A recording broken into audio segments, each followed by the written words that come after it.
I immediately accepted because information gathering in the field and access to research materials, particularly historical data, have been an integral part of my 50-year journalism career. But I must confess that the name Dodging the Memory Hole initially threw me. A reading of Ed's fine essay, McCain Speak Right, I like your titles, cleared it up. Of course, what he was referencing, of course, was George Orwell's masterwork, 1984, about Big Brother's world, where bureaucrat Winston Smith is required to routinely consign writings, both significant and insignificant, to the oblivion of the memory holes. Now, on reflection, I remember that at one point in my career, near the conclusion of a bloody, controversial war that had torn America apart, a war that I had covered since the beginning, I faced my own memory hole. In this case, it was a fiery furnace into which I was ordered to consign the complete raw file of the Associated Press's field coverage of the Vietnam War for the years 1962 to 1972. We're talking here of millions of words, the product of labors by the dozens of professional reporters, mainly Americans, sent to the war theater over those years. I didn't do it.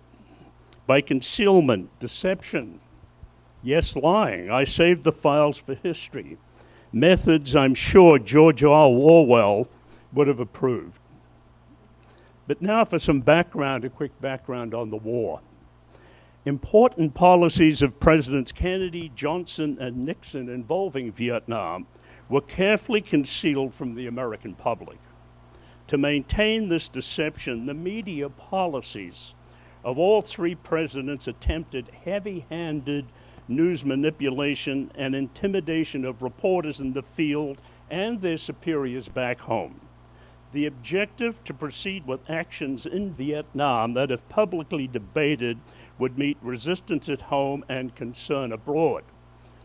These leaders endeavored to compel powerful news industry leaders with its long tradition of war reporting to bend to the winds of policymakers making questionable judgments on issues important to the American public, judgments often made far from the battlefields.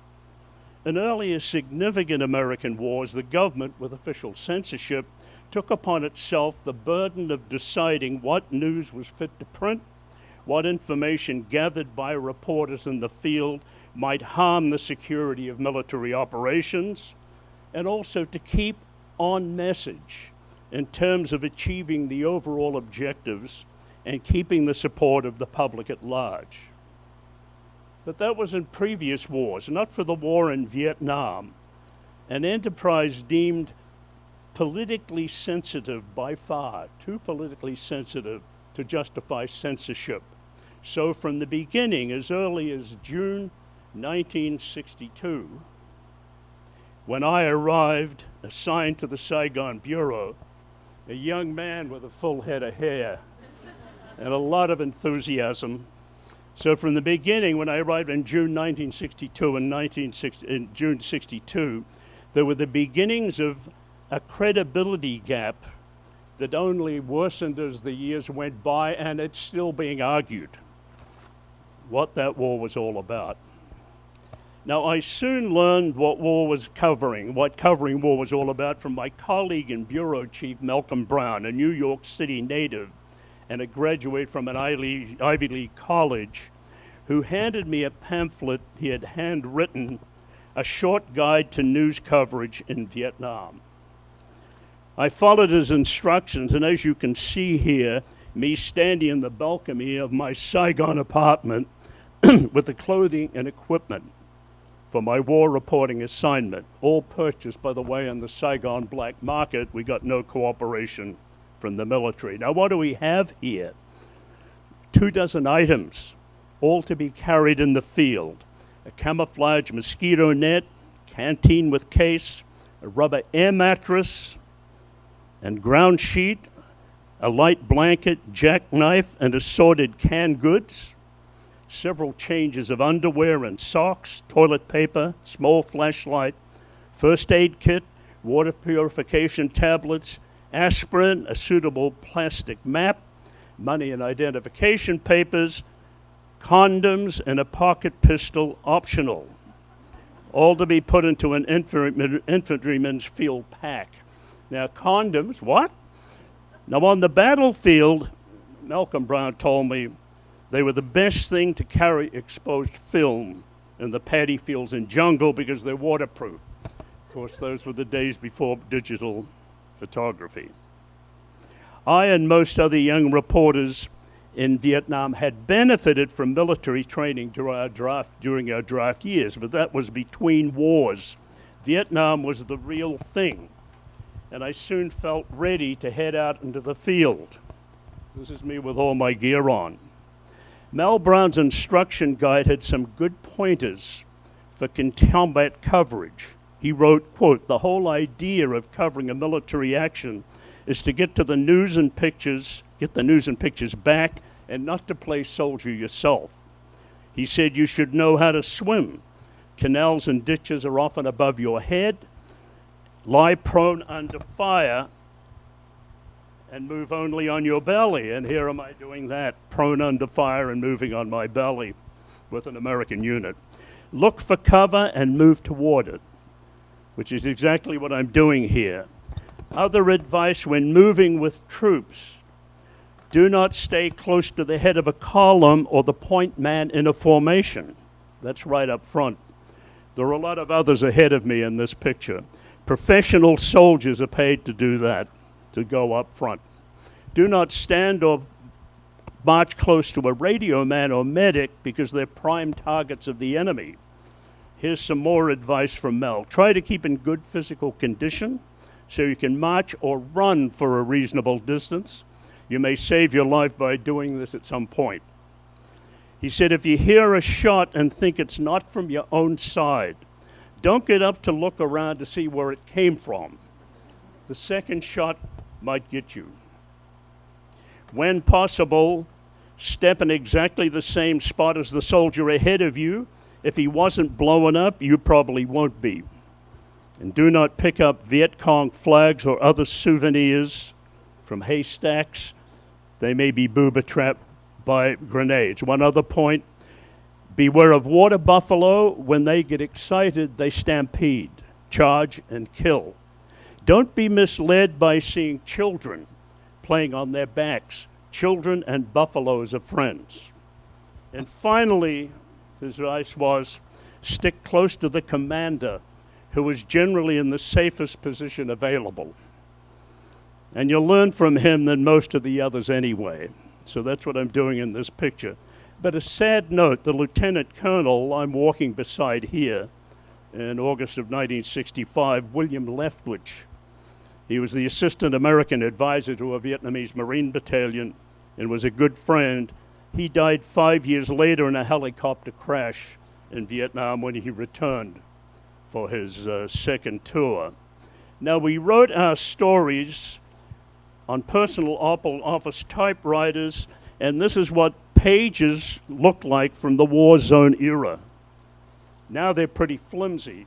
But this is a story I wrote in 1968, and I'll explain later how we filed, but here it is. Journalism circa the 60s. Not like that anymore. Very flimsy, very fragile, distinctive type 2. I use a Latera 22 Olivetti portable. These pages are from the bottom carbon copy of a book of 4 we always used to type out our stories in the Saigon Bureau. After editing, one copy would be sent to the telex room for punching on tape to our New York headquarters. A second would stay on the Bureau news desk for immediate reference, and a third to the Bureau Chief's office. All would eventually be discarded. This one, or this one that I showed you, these ones, they would be filed in a binder along with the rest of the day's stories and message traffic. By the end of the war, there were scores of these thick binders. And you will see a couple of them maybe on the desk of the office at one point on our crowded news desk.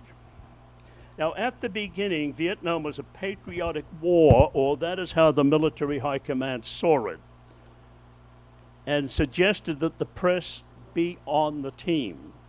Typically, a story I wrote in July 24, 1962, angered U.S. officials because I reported that American armed helicopters firing machine guns and rockets had come to the aid of a trapped South Vietnamese Ranger unit under attack by the Viet Cong. At that time, American soldiers were supposed to be just advisors to the Vietnamese, not directly involved. Our story revealed how that role was changing into a combat one. How did I get the story?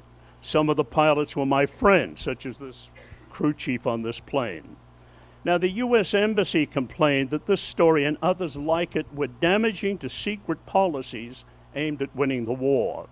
President John F. Kennedy even tried to get David Halberstam of the New York Times, then a young reporter I worked with, reassigned out of Vietnam because of his critical stories.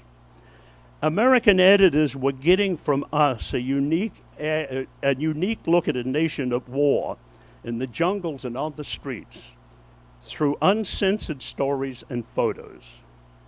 And even though they generally supported America's policies there in the early years, reporters also and editors also strenuously defended press freedoms. An example of that is a letter to President Kennedy on June, okay, we'll get to that in a minute. A letter to President Kennedy on July 1963 from the president of the American Society of Newspaper Editors, Edward Drucker, editor of the Hartford Courant, spelled out the support. He said, quote, "There have been complaints over a long period that American reporters are hampered by the South Vietnamese government in going about their duties, and sometimes even American officials do not support their efforts to report events as they are. It is not yet certain that all possible efforts are being made to prevent further deliberate obstacles to press freedom." He continued, "Whatever the difficulties, we urge you to bear in mind the need of the American people to have the fullest possible factual information from South Vietnam, no matter what anyone may think is right or wrong about the situation." Good letter for us. For the reporters, though, the pressures on the streets of Saigon continued as a developing protest by Vietnamese leaders threatened the stability of the Catholic-led government of Ngo Dinh Diem, supported by the U.S. This picture by Malcolm Brown, taken in mid-1963, of the protest self-immolation of an aged monk, Quang Duc, on the streets of Saigon, brought Vietnam to the attention of the world and police attention to the correspondence. The Buddhists were protesting the policies of the government. In this photo, I'm arrested along with an Australian cameraman, Peter Arnett, and held for several hours after attending a Buddhist rally. A few weeks later, I was attacked by plainclothes police at another rally, thrown to the ground and kicked. You can see me on the left of the picture with my bloodied face. I was fortunately rescued by the brawny David Halberstam, who challenged the police to continue attacking me. And that's David standing in front. Those first years of the war set the course for news coverage of the whole Vietnam conflict. The U.S. government continued to reveal as little as possible of the policies behind the war, emphasizing the positive, but reporters and photographers at least were free to travel with the troops and tell the story as they saw it. There were some discordant moments. Here an American military policeman in 1966 in Saigon is holding a gun on me and some other reporters, including young Bob Schieffer, then of the Dallas Morning News and later a famous CBS anchorman. We were just trying to cover a Buddhist protest, and the soldier was trying to stop us, in which he had no authority to do. The picture was published in the Washington Post. the following morning, resulting in a directive from Secretary of State Dean Rush to the Saigon embassy not to let it happen again. Under President Lyndon Johnson, the war began widening to the dimensions of a major conflict in 1965. But even as hundreds of thousands of Americans entered the battlefields, there was no censorship of the press. This did not mean that pressure on journalists was not powerful. President Johnson wanted the media to effect what he himself was unwilling to do. He wanted an unofficial censorship that would shape news dispatches to conform with his view of how the war should be proceeding. And the president did not hesitate to arm twist reluctant editors at home for them to get on the team.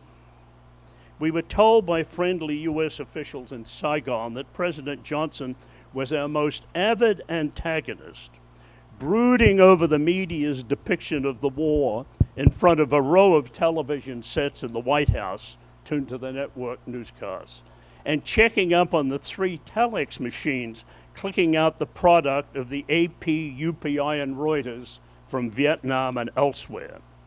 My favorite story about the AP's relationship with Lyndon Johnson comes from Wes Gallagher, who was the president of the organization.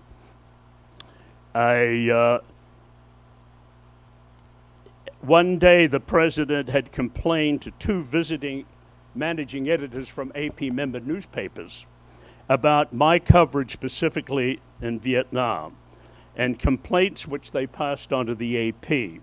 Now, this was early in 1966, and it happened that Gallagher, our president, and Johnson were going to meet for lunch the following day.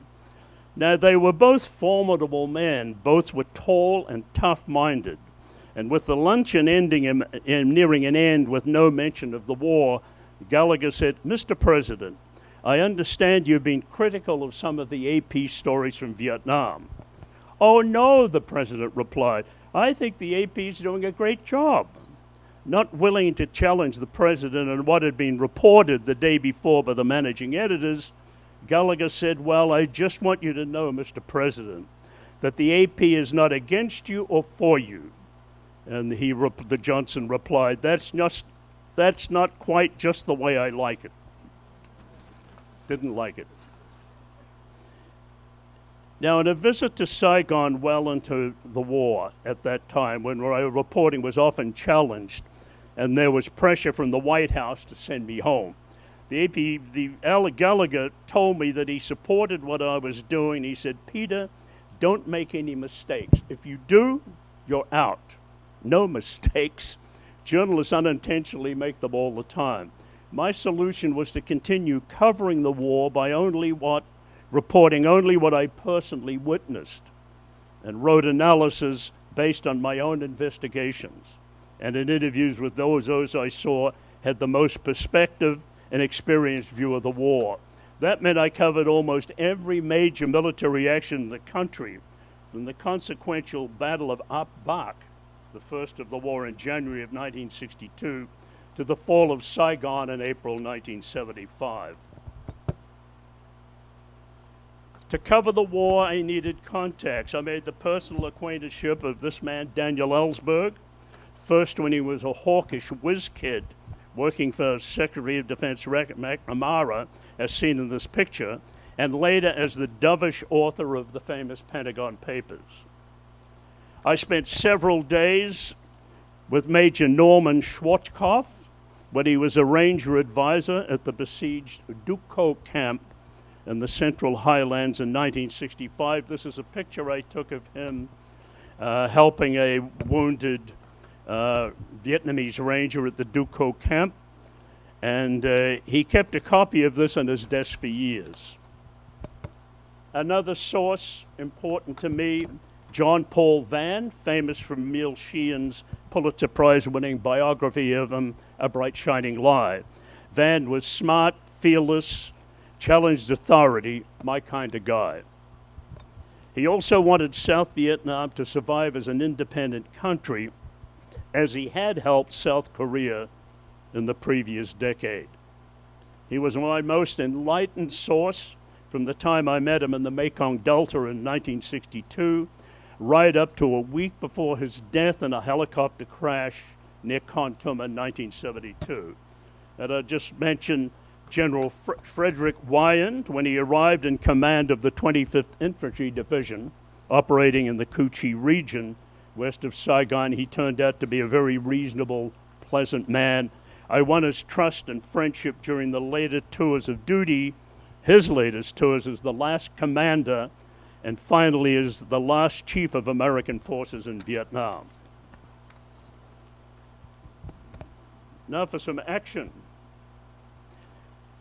AP photographer Horst Faas, a wonderful photographer, Pulitzer Prize winning photographer, were often out in the field together, including Operation Crimp in January 1966, when we joined up with an infantry battalion from the U.S. Army's 1st Division, commanded by our friend Lieutenant Colonel George Eyster. Now this was a picture, his West Point picture of Eyster. And in a story I later wrote, I described him as a lean, laconic man who reminded me of the actor Gary Cooper. The mission we were on that day was to rout out Viet Cong snipers from a tunnel system known to exist under the village of Trong Lap, west of Saigon, an area of tangled scrub and low forest. I was walking with Colonel Eyster when we were joined by one of his company commanders, and we stopped to look at a combat map that Eyster was holding at the place. As he peered at the details, I heard 4 loud shots as bullets tore through the map and into his chest a few inches from my face. Horst ran up to take this picture as medics gave the officer his first medical aid. Eyster saw Horst and gasped at him, "Horst, take cover. The VC are everywhere." Anyway, Horst took his pictures, including this one as Eyster's men carried their wounded leader to a medevac helicopter. Then we found an opening in the brush where the murderous shots had been fired from a tunnel entrance. The Viet Cong shooter had long escaped down the tunnel system. We visited our colonel friend in hospital at a military base the next day and saw that he was gravely ill. We were notified several hours later that he had died. He began his obituary for the AP this way, quote, "He was the son of a general, a West Pointer and a battalion commander. But Lieutenant Colonel George Eyster was to die like a rifleman. It may have been the colonel's leaves or rank on his shoulder, or the map he held in his hand, or just a wayward chance that the Viet Cong sniper chose Eyster from the 3 of us standing in that dusty jungle path."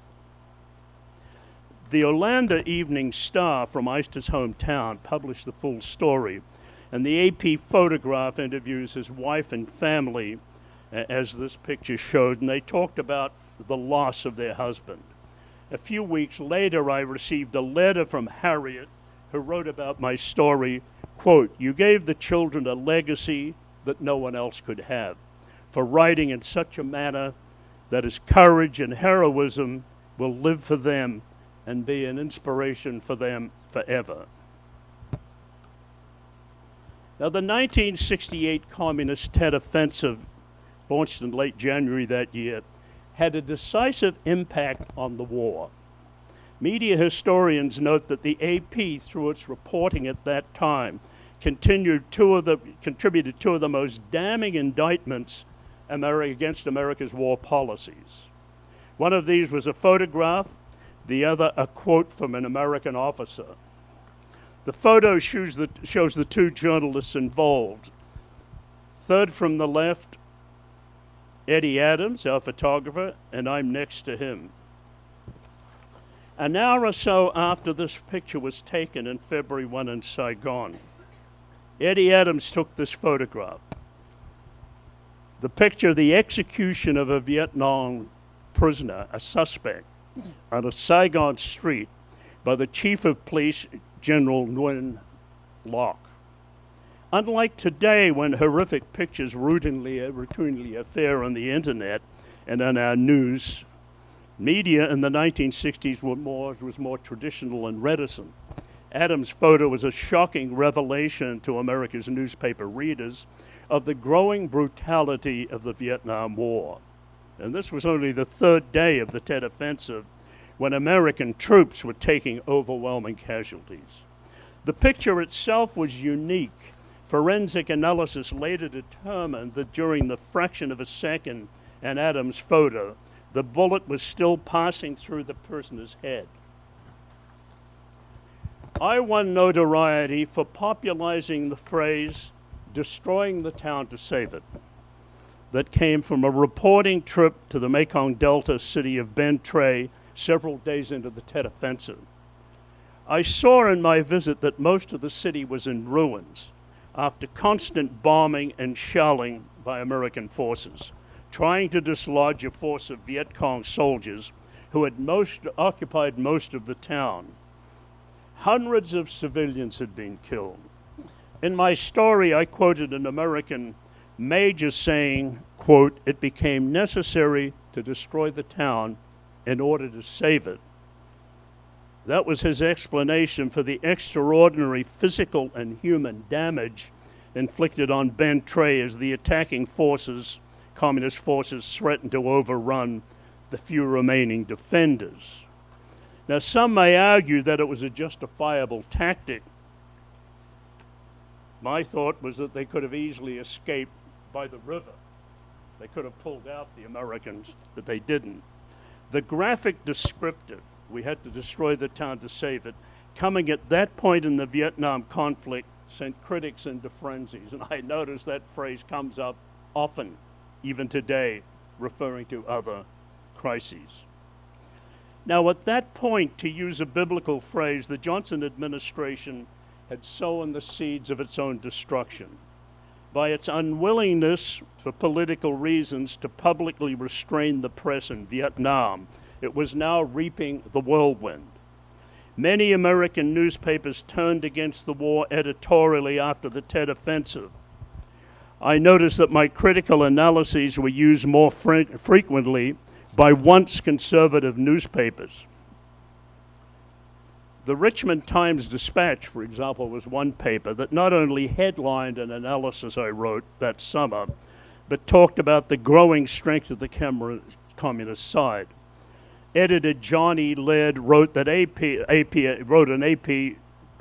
AP a congratulatory letter, indicating that in the battle of credibility with the government, the press had won over the American heartland. Quote, he said, "Peter Arnett's Sunday piece was an excellent appraisal of the situation in Vietnam.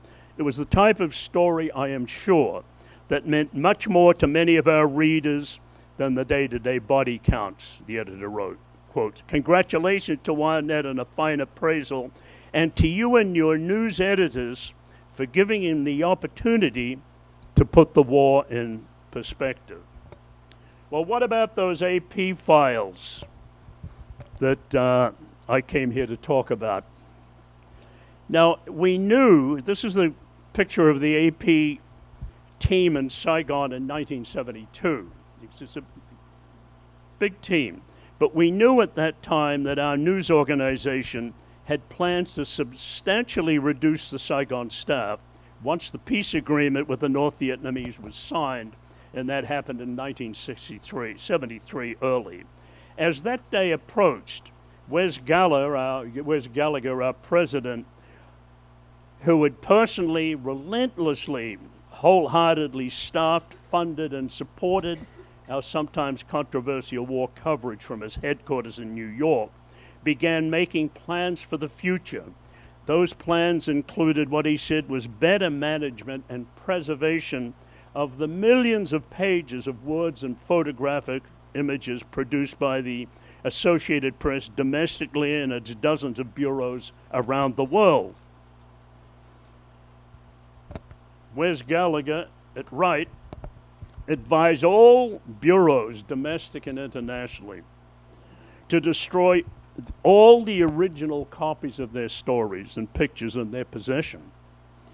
He said only stories and pictures that had been edited in New York and used on the AP's domestic and international news wires would be seen as suitable for the news organization's archives. I was personally shocked. I'd been a lot in and out of New York over the years at the headquarters, and I was aware that our files were in disarray. At the time, this is how our material, all the AP material, was filed in headquarters. Strips of telex stories from the news wires were pasted on both sides of sheets of light cardboard and numbered with a 7-digit code on one side. They were then stored in shelves in tall steel cupboards. Boxes of index cards were in separate cupboards for the use of researchers seeking access to the main files. I had attempted to use the system in my visits to New York, but was rarely successful in locating material. The company librarians admitted to me the system was failing, and they expressed their concern. I was also aware that the AP was limited technically to sending subscribers a finite number of words each day. In those days, news was sent by telex to all the subscribers. So if a major political story was breaking in America, the death of President Kennedy in '63, the American elections, Martin Luther King's death, many of these stories that took over media for months. Elsewhere, where the AP people were working, we were still producing. In Saigon, we never stopped working every day when a major crisis was taking over our news wires. We kept doing our stories. Sometimes 20 stories a day came out of the Bureau.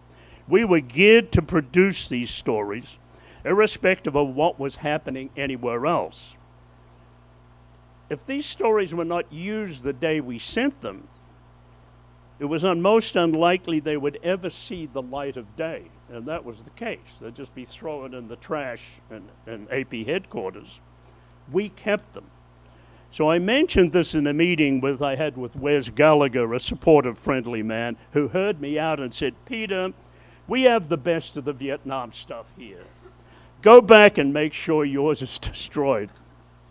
Now, I was a loyal AP man, but I also treasured everything in our files. My own sweat had dripped onto some of these pages that I'm sure stories hadn't made the wire. These were not amateur bloggings or airy Twitter-like expressions of opinion. They were finely crafted stories from some of the best trained young reporters in the United States who risked their lives to write them. That the AP had not the space nor the inclination to save them all, I thought was unfortunate, but not unusual considering the volume of material that fought for attention on the AP news wires. So I told the Bureau in the summer of '72 that I would undertake the responsibility of destroying the files by taking possession of the scores of binders and removing them from the Bureau. I loaded them into several dozen large tin trunks and quietly shipped them to the port of New Jersey, final destination, and the storerooms of my apartment building in the Upper East Side of New York, where at that time I'd moved to. Now, the war ended in 1975, and I covered the end, and then I moved on. The AP files moved around with me. Finally to McLean, Virginia, where I lived after the first Gulf War for quite a few years, and I wrote my autobiography live from the battlefield, using as my primary sources the old AP files. I would still have them, rotting in my garage probably, if the AP had not employed a distinguished archivist, Valerie Coma, to straighten out its